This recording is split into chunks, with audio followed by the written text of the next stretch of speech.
One of the misconceptions about async and await in .NET 4.5 is that they will increase the performance of your application. But that's not true at all. So let me quickly explain how async works and when and if you will benefit from it. In web applications, when we receive a request, runtime allocates a thread to handle that request. Now, when it comes to I/O-bound operations, like accessing a database or a file, or network-bound operations, like calling a remote service, there is always a delay. For example, in the case of accessing a database, this thread has to wait until the database executes the query and returns the result. Now, since we have limited amount of memory and threads available in a web server, if we have a lot of concurrent users, at some point, we may run out of threads because many of these threads are waiting for I/O-bound or network-bound operations to complete.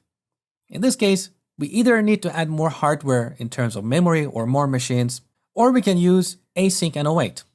This is something I've covered in my C# Advanced course, so I'm not going to go into details because I don't want to waste other people's time who are already familiar with this concept. Now, when we use async, our thread will no longer wait for the database to return the result. It will be released so it can serve other requests. So this does not improve the performance of our application because it does not reduce the average response time. We still have to wait for the database to return the result. But during that wait period, our threads can be better utilized to serve more concurrent users. And this means better scalability, not performance. But even when it comes to scalability, async and await do not always improve the scalability of your application. Look at this diagram. Imagine this is a pipe. We pour water from the top and it comes from the bottom. Now imagine on the top, we have a bunch of HTTP requests coming to our web server. So near the top, we've got IIS, and near the bottom, we've got our database server. When we use async and await, it's like we are opening up the top of this pipe a little bit so we can pour more water or more requests. Now our pipe looks like a funnel, but look at the bottom. It's still the same size.